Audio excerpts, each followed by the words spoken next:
right, Badger. This one's for me and you, mate. This one's especially for me and you, mate. You got me scared. We're back after 12 years. We're going to FURYA. We are getting a sequel to Riddick. Woo! Right. I love this franchise. I am unapologetic about loving the Chronicles of Riddick. It's probably my favorite one out of the three. I can't lie. No, Pitch Black's amazing. It's really good. It's sick. But and Riddick's mint. We get that sort of not old man Logan Riddick vibe, but like that whole first 20 minutes of Riddick that came out in 2013, where it's like Bear Grylls, but Riddick. It's so sick, man. But yeah, I think this is amazing. We're finally going to FURYA, which was set up a lot in the Chronicles of Riddick, about his home planet. That's where he's from. But yeah, I've just got the story up here. But folks, what are our sort of initial thoughts on the Pitch Black franchise as it is? So with the three movies, I think they had an animated anime out as well, and they also had the game Escape from Butcher's Bay, I think it was. But Butcher Bay, yeah, I love this franchise. This is my favorite role from Vin Diesel, without a shadow of a doubt. I always thought this should have been the thing that he put his time and effort in and made this his franchise instead of Fast and Furious, because I think that got silly and it got, out there. Whereas Riddick, I think because it being set in space and galaxies and whatever, and you can follow him as an old man, like that is way more viable, I think, than what he's doing in the Fast and Furious franchise at the moment. Fast and Furious went to space, though, didn't they? So I think it's the same thing. Shit, you are right. Maybe it'll be a crossover. No. It'll make it canon that like his character in Fast and Furious is actually like, kind of telling it multi-dimensional version of No, I don't need Tyrese fighting necromongers and stuff like that. I'm okay. I'd be happy with necromongers killing the Tyrese character in a brutal fashion, though. Yeah, get Carl Urban back to do it, man. I'll be all for it. I'm just imagining the cameo of like the Dodge Charger, whatever it is, like going through space. There's countless memes like that already. Leonardo DiCaprio meme. Yeah. But yeah, guys. So sequel of this is coming after 12 years, I think it is. What I found interesting and something I didn't know until reading a bit more into this is that Vin Diesel actually owns the rights to this franchise now. So he can literally do whatever the hell he wants. He got the rights to the franchise as doing a favor for appearing in Fast and Furious. I had no idea. It says here, after spending nearly 10 years in development hell, Riddick FURYA is ready to return to cinemas sometime soon. Vin Diesel will reprise his role as the intergalactic outlaw Riddick and previously acquired the rights to the franchise in exchange for appearing in Fast and Furious. That blows my mind. Really does. But yeah, guys, I think this is set for shooting in August as well. Oh, so nice. This is coming round pretty quick. I don't know how long it's been in sort of this pre-production stage for, but I've got to say, guys, I am so pleased about this. Like, old man Riddick, this is what we need. Going to FURYA, seeing that place where we've heard about it for 3 movies now. So I'll be really interested to see what happens with this. But Badger, I know you're a big fan, mate. What are your thoughts and feelings on this brilliant news? Not even 3 seconds. Just wait there. Not even 3 seconds. They say most children are down in cryo sleep. All but the primitive side, the animal side. No wonder I'm still awake. Oh my God, is that you, Finn? Just closing my eyes and picturing. Say it again. I just ate a load of Dominoes. Listen, man, I am a big fan, but I'm very different to you, Alice, because I'm not stupid. I know. Dude, all the everyone knows Pitch Black is the best of the 3. No, it is. I just got a lot of nostalgia for Chronicles of Riddick. Okay. Oh, I love Chronicles as well. Okay, well, so Jimmy, Controversial you're opinion here, not supposed. folks. But I watched Pitch Black when it came out 20 years ago, and I thought it was amazing. And then I got it in the Arrow sale there, like the Blu-ray was like 10 quid or something. So I was like, I'll finally get this because the slipcover's awesome. It had the slipcover on it, which influenced my purchase because I thought, oh, it's still getting the slipcover. That's pretty rare at this stage. It's been out for a while, and it's got There's the a cool reason. like night and day, like the front. I'm so sad. The slipcover's like day, and you take it off, and the cover underneath night. Love it. Kind of shit gets me. So I was like, Nice. I'm having this. Took it home, stuck it on, and I'm watching it, and I'm like 20 minutes in, and I'm like, I thought this was supposed to be good. Like, I was like, I don't know. Does it get better after that first 20 minutes? Because that's not the film I remembered, man. I was kind of like, that isn't really what I was expecting. It's like the last 20 minutes for me that goes out the window a little bit just because of how dated the CGI is just in that last third. Yeah. It's just corny dialogue. I read a lot of reviews after it, and to be fair, it said that like if you get past that first 20, 25 minutes, you then get a cracking film. So maybe that's what happened that night. I was probably too tired to put it on, and I watched that first 20 minutes, and I was like, yeah, this is, the dialogue's a bit corny, and it's taking its time here, but maybe I just didn't stick it out. But I think I've seen them all, I think. But as someone who loves sci-fi, there've not been films that have stuck with me. You know, normally that kind of thing, anything really sci-fi, I'll probably, if it's mainstream and people like it, chances are I'll like it. But didn't stick with me. Maybe it's because I'm not a big fan of Vin Diesel, but yeah. So I'm just going to hijack this conversation here. But for me, it's a bit of a no news event, really, because it's not. I appreciate there's big fans of it, so it's great that he's getting another film. But maybe for me, it's a reason to go back though and give them another look. Yeah. Okay. So Chronicles is good, man. It's ambitious. Ellis, it's all good now, Ellis. I like you now. It's all good. Andy saved you from my hatred. And I realised the absurdity of like ditching Pitch Black on a stream where there's a guy wearing Pitch Black. Like you're pissing into the wind. You know what I mean? So he's not going to just take. The badger's not going to take them off and go. Got a point. I'm just a patient man. I'm just waiting for Ellis to kick you off, mate. That's all I'm doing right now. Oh, you're a gentleman. No.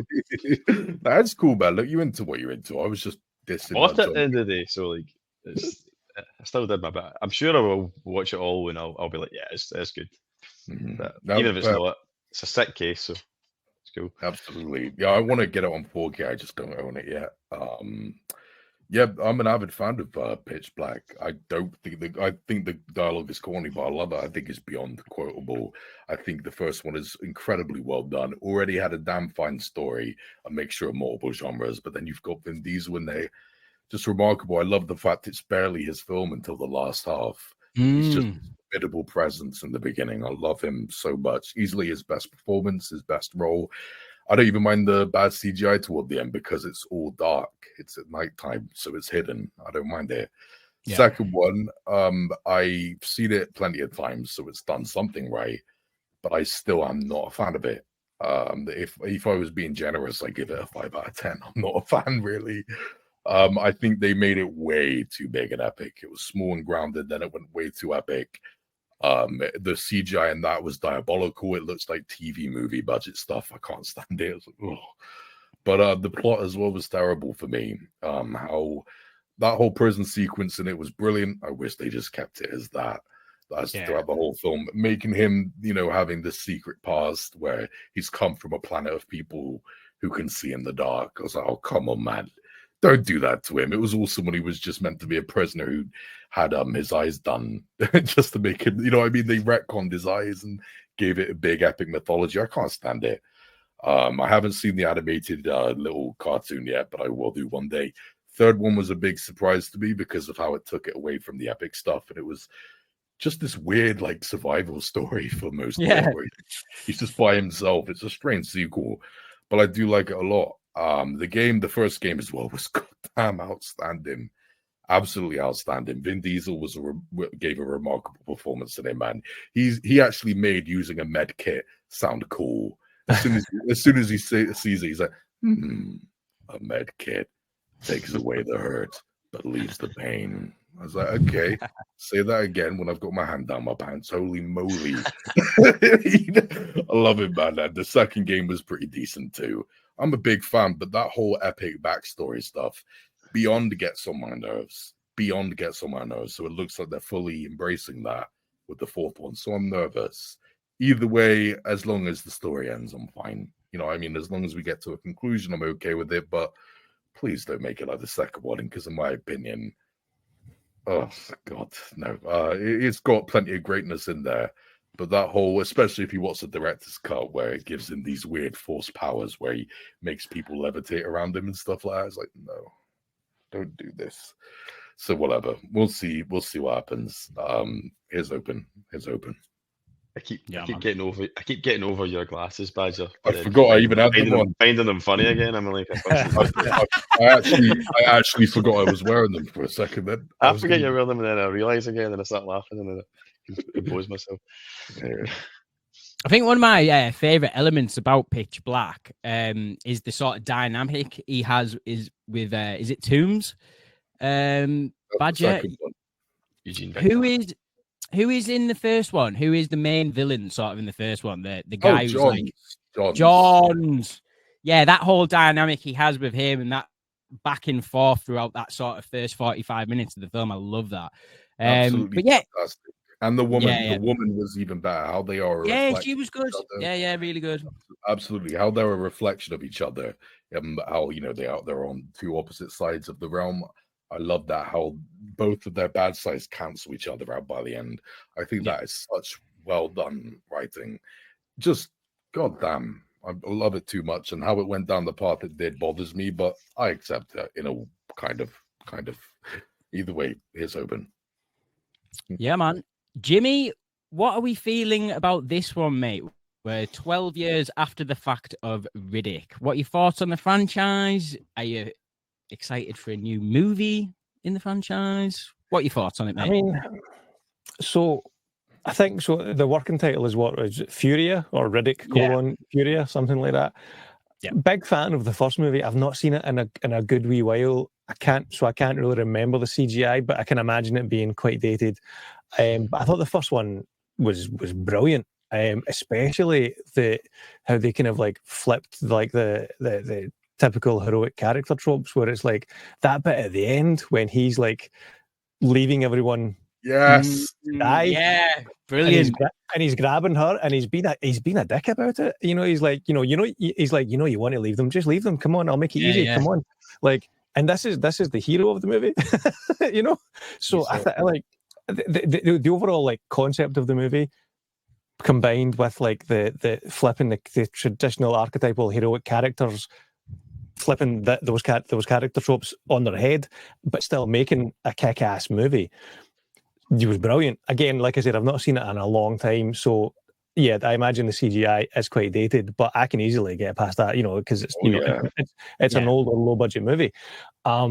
When they finally made the Chronicles of Riddick, I was really excited for it, but when I heard it was going to be a 12A, I was like, ooh, they're making it like a more kind of popular fan, like family friendly ish type movie, and that's kind of what they did.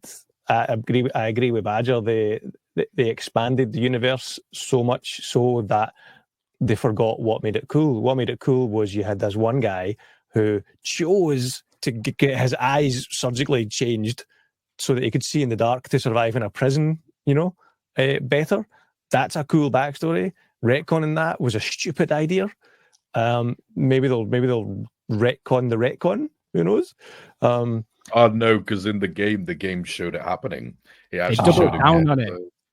Exactly. In the video game, he's just sat down in a doctor's chair, but then it just randomly happens, and it's so annoying. Do you remember, by the way, real quick? Do you remember the awesome explanation that he gave us to how he got the eyes in the first film? He actually explained how he got them. Do you remember? Yep. Yeah, I remember it. He's explaining it to what's the boy who ends up being the girl? Yeah, Carolyn and Jack, and yeah. He explains it like how he did it, and I wet myself. I think it's great. He said, "You dig up a doctor, and then you pay him 20 menthol cools to do a surgical shine job. Yeah. And I was like, 20 menthol calls. 20 menthol calls. That's cigarettes, man. You paid cigarettes. Are you joking? I love that. So awesome. And then they retcon it. Dumb as fuck. Like, I did like elements of Riddick. Like, I thought Carl Urban's character was good in it. The fact that they had Judi Dench in it as like as an ethereal angel type character who glides was cool. So there's elements of Chronicles that I liked, but overall I thought it was they were taking the franchise in a wrong direction. They kind of righted the course a little bit with Riddick, but Riddick was essentially a remake of Pitch Black to a certain extent. I loved the survivalist stuff in the first third of that movie that you were talking about, like the bit where he's like, where he's essentially like building up a tolerance to like that, like creature. Microdosing. I thought that was, but like the fact I love movies where they show but don't tell. Like a lesser filmmaker would have had a voiceover where they're explaining what he's doing. He doesn't. There's no dialogue. You have to figure out what he's doing just by watching him do it, because it's not like he's going to talk to himself. He's not going to do like a Castaway Tom Hanks Wilson thing. And they didn't do a voiceover, which was great. So I love elements and scenes like that in movies where the filmmakers don't treat the audience like they need to be spoon fed every bit of info. You just watch him do this thing, and then if you figure it out, great. If you don't, you can still, it's not like it ruins the movie. So I think elements of that was brilliant in the first third, but then like the last two acts, or the last half of Riddick, was essentially remaking Pitch Black, but like instead of darkness, it was like wet mud. That's right. That's absolutely so right. It was definitely, I think Riddick is better than Chronicles, but neither of them are a patch on the original. And I think someone touched on it as well. Like the irony is, I think he chose. So Vin Diesel had Pitch Black, and he had Fast and the Furious, and he had XXX, and he chose to leave Fast and the Furious to do XXX. And then that didn't do great. So he did Riddick. Yeah, man. He did Chronicles of Riddick, and that didn't do amazing. So then he went back to the Fast and the Furious franchise. But like you said, he did a deal with the studio to get the rights to both Fast and the Furious and the Riddick franchise as well. So say what you will about Vin Diesel, the dude's obviously a smart businessman, and given that he's I think he's the sole, or at least the majority shareholder owner of the rights to the Fast and the Furious franchise, and those movies have made money. So Bank. he is a clever businessman. Oh yeah. No, I don't think I've seen. I said earlier on. Someone said it's his best performance. I'm going to have to disagree. Boiler Room is what I would say his best performance is. I think he's brilliant in that movie. He is. He's wonderful in that little film, man. He's wonderful in it. And it's a movie that hardly anyone knows about, but it's such a good movie. I've never even heard of it. Very early in his career. Very early, like 1999, 2000. Just after Saving Private Ryan. Yeah. Like I think like 99. I think it was. So Boiler Room. It's like it tells a story of like the first credit crunch, like back in the 90s or the early noughties. It's Giovanni Ribisi is the lead, and Vin Diesel is like one of the guys. It's Ben Affleck. Is that the one Ben Affleck's in as well?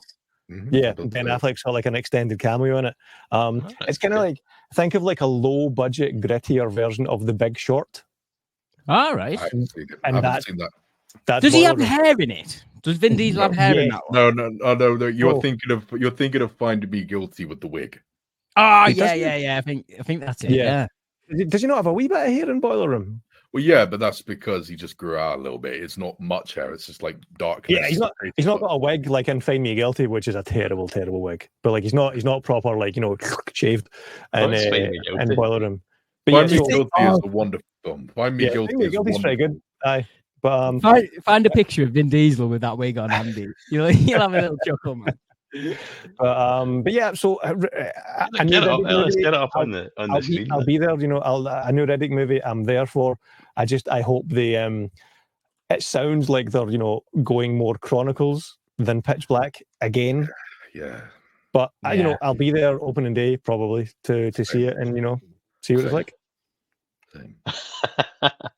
Have you got it? Have you seen Jesus it? Christ. I'm assuming that's it. That's shocking, man. It is pretty bad, but make Why no does it make his mistake. forehead look absolutely massive? I know. He is wonderful in the film, though. Ignoring the wig, he does look. Yeah, he does act wonderfully in the film. Very Is it a different. courtroom drama? Yeah, Yeah. and I'm quite assuming funny too. that's what I'm looking at because I just Check came up that Vin bad Diesel boy right out, there. guys. Whoa. There we go, man. He's a bit like the guy from Sopranos. Is his face? He kind of acts like that. He has this like exaggerated, like a gangster accent. But no, it's a wonderful film, and he does give a wonderful performance in it. And yeah, it's one of his greatest performances that he's ever done. He's acted like nothing else you've seen him do. He's wonderful. Really is a talented actor, but not enough people know that. Sadly, he's more. Well, that's what I was going to. That's what I was going to ask. Like, how you could probably count in one hand how many proper dramatic roles he's done the way because he very quickly became like a bona fide like action star. Any movie really with Vin Diesel is likely going to be an action. Like it's an action star vehicle for him, really. Just looking at like Chronicles of Riddick, there, what a cast that's got actually when you look at it. Yeah. Fandy Newton's in Judi it as well, Dench, man. Colm Ford, right, yeah. Andy Newton, Alexa Davalos from like Man in the High Castle, Keith David returns, and then you've also got Linus Roach, who is Ken Barlow's son from Coronation Yeah. Street. Do you know what's a really good early Vin Just- Diesel movie as well that probably not a lot of people have seen? A Man Apart. Has anyone seen that? Oh, I was going to mention that. I've seen A Man Apart. It's kind of like it's almost like John Wick. Kind of. I haven't. Yeah. Same kind of idea, isn't it? Is it not his Just like a revenge. partner, his wife thriller. gets killed and he goes out. He's a cop, isn't he? Yeah. But That's he a goes good obviously proper Tonto and like goes It's for good. Death Wish kind of thing. It is good. It's a good film, man. I like that one, A Man Apart. I do like it. It's decent. But well, I'm only saying this quick because I know we've been going on long enough. A film that not enough people know about is his first movie called Strays. And the reason why my review of it, which I released a few years back, the reason why it's got so many views is because I'm the only bloody person on YouTube who's ever reviewed it. It came out, and it came out in 1997. Pretty much it's his first movie. He self-financed it. He saved up for over a year, working as a telemarketer, saving 40 grand to make this incredibly low-budget film. Wrote it he wrote it on his friend's couch. He directed it. He was even the chef. He was just making like leftover food for the cast and crew. It was an insanely low-budget piece, like 40 grand, mental work, and based on that and a short film he did, Multifacial, he managed to get it, he managed to get his name out there. Steven Spielberg got wind of him, and that's how he ended up in Saving Private Ryan. It's mental. I own the film on DVD. I'm a big fan of that movie. And yeah, I'm the only person on YouTube who's got a review of it. So I'm quite sad about that, though. It needs more recognition. Not enough people know this. He is a very talented actor. 8.5 out of 10 on IMDb. Which is it's stupid. I mentioned that. I mentioned that on YouTube too. It's stupid how it doesn't have enough recognition. But look, no one knows that he's. That out, mate. Go for it. I think it's free on Amazon Prime. But yeah, it's just not enough people know that he's more than an action star. He really does come from a legitimate background. He's been acting in theatre since he was 7. Yeah.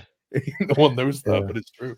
And I've also, Iron Giant was great too. Yeah, man. Yeah, I've always thought his career has kind of echoed Stallone's. Ironically, I didn't think of that. Started off as a writer, director, A bit of a and thespian, then he just became an action star because he was like, "This is much easier, and I'm making much more money doing this." It's a goddamn good point, man. I like it. Like that's Stallone did Rocky. He wrote that.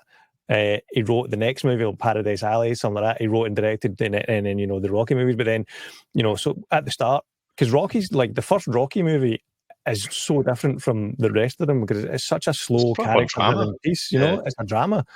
Mm-hmm. But then within 5 years, Stallone just becomes like an action star. Mm-hmm. And that's I think the exact same the same career path happened with Vin Diesel. Like you said, he wrote and directed his debut movie. It's not got a great score on IMDb. I've not seen it myself, but like a lot of people liked it. Spielberg liked it enough to cast him in his movie. He did that. He did a movie like Boiler Room, and then I think, ironically, the one I was talking about, A Man Apart. He did that, I think either just Did he before, direct that one, did he? just no, he didn't direct it, but like in terms of like just falling into being an action hero. Like I think by the time he did like I think Pitch Black and then Triple X and A Man Apart, I think he was just like, well, I guess I'm an action hero now. People, the studios are paying me a lot of money to do this, as opposed to writing and directing dramas. So I'll spend 20 years doing that, which is what Stallone did. Mm-hmm. Bloodshot, man. Holy moly. Bloodshot is a graphic novel, isn't it? I didn't even realise that until recently. Mm-hmm. It is, Based on a graphic novel. I've not seen it. But a lot of people say it's like a reference disc, though. If you're right into picture quality and stuff, it's always shot digital, but it's like a really super crisp 4K. Mm-hmm. It'd be nice to see Vin Diesel go back to the drama a little bit and get a little bit serious, because he's obviously got it in him, hasn't he? It's a bit like, The Rock. Like, he's been doing these big budget mega films for years now, well over a decade. But he's recently he's currently filming a smaller A24 film about UFC, I think it is. Yeah, he needs that. He needs it. He needs to get out of this blockbuster, get out of DC's shadow and stuff like that.